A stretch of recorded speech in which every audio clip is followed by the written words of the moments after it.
Pronto, vamos agora entrar nas grandezas escalares e as grandezas vetoriais. Antes disso, vamos dar uma passada no conceito geral de grandeza, tá ok? Veja só, as grandezas são as fundamentais e as derivadas. Derivadas são aquelas que nascem nas grandezas fundamentais. Grandezas fundamentais são grandezas que servem de padrão. Por exemplo, comprimento. O comprimento é uma grandeza padrão, tá ok? Quando você está trabalhando com a área de uma sala, aí você tem aqui área, é outra grandeza, tá ok? Mas é uma grandeza derivada da grandeza comprimento, porque a área é igual ao quadrado do comprimento. Então, comprimento é uma grandeza fundamental, ela serve de base para calcular área, calcular volume, calcular velocidade. Então, comprimento, grandeza fundamental. O tempo também é uma grandeza fundamental. Quando você vai trabalhar com velocidade, quilômetro por hora, quilômetro por segundo, isso vai ser uma grandeza derivada. Já o tempo é base, ele serve de padrão. Olha aqui, unidades fundamentais do Sistema Internacional de Unidade. Aqui você tem uma coluna com as grandezas, uma coluna com a unidade a que ele se refere e o símbolo que se usa para representar essas grandezas. Tá ok? O comprimento é uma grandeza fundamental e a sua unidade padrão é o metro e tem como símbolo o M. Então, o comprimento desta sala, 4 metros. A largura dessa sala, 3 metros. Você está trabalhando com comprimentos. Mas qual é a área dessa sala? 4 vezes 3, 12 metros quadrados. A área seria uma grandeza derivada. Massa é uma grandeza fundamental. Massa é grandeza fundamental. Qual a sua unidade?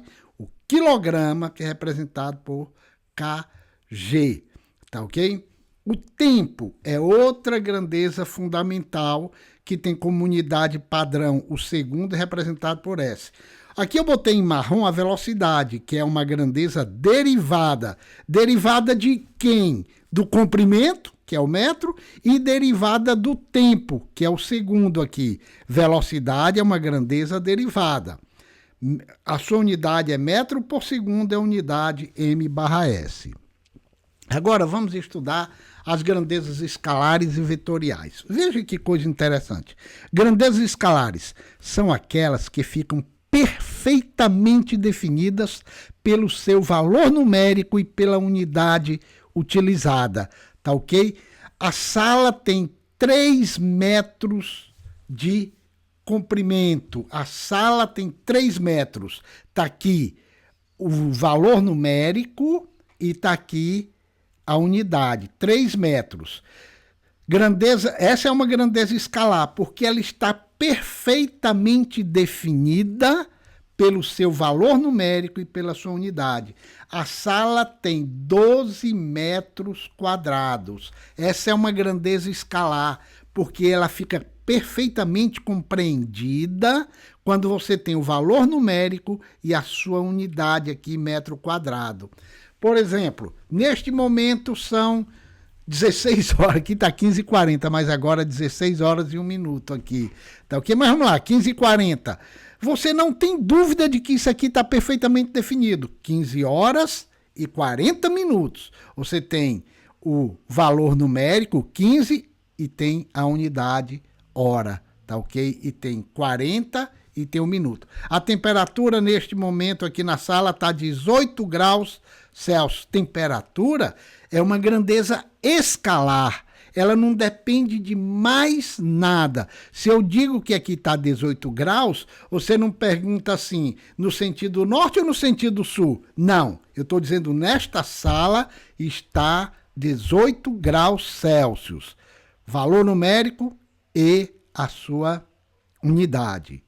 A área tem 40 metros quadrados, já explicamos que é uma grandeza escalar, porque o valor numérico e a unidade definem perfeitamente a grandeza de que estamos falando. Outras grandezas escalares, volume, carga elétrica, etc. Tá ok? Agora vamos para as grandezas vetoriais. Grandezas vetoriais são aquelas cuja especificação completa exige indicação da direção e do sentido em que atuam. Por exemplo, deslocamento, força, velocidade, aceleração. Com a figura que eu vou colocar aqui, você vai entender.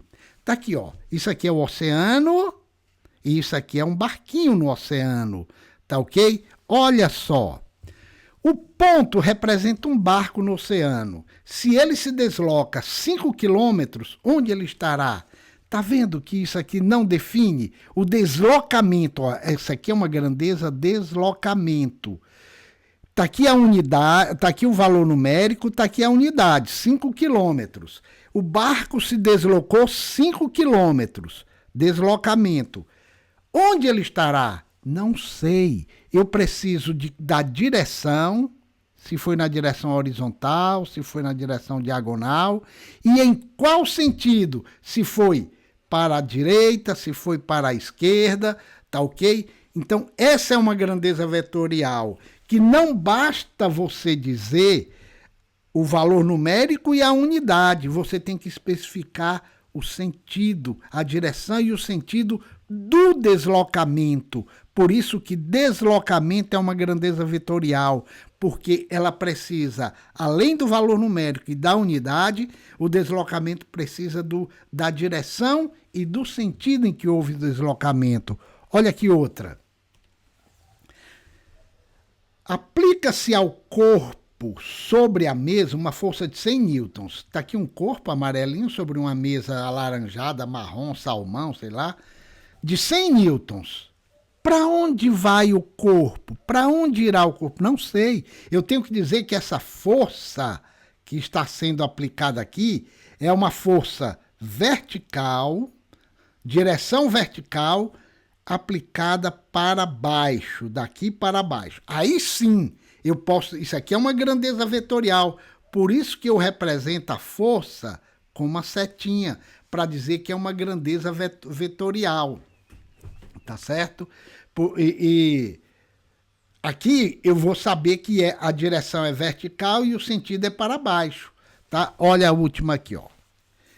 Tem-se o valor numérico, 5 e 100, e a unidade, quilômetro e newton. E mesmo assim, a gente não tem como responder essas perguntas. Onde o barquinho vai estar depois de se deslocar 5 quilômetros?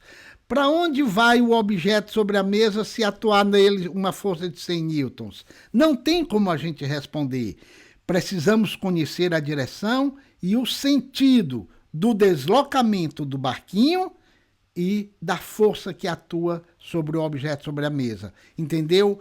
Força, grandeza escalar fica completamente definida pelo valor numérico e pela unidade. Grandeza vetorial, além do valor numérico e da unidade, você precisa conhecer a direção e o sentido em que atua, em que ocorre aquele movimento, aquele deslocamento ou aquela força.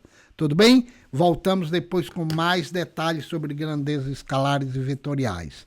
Bons estudos. Tchau.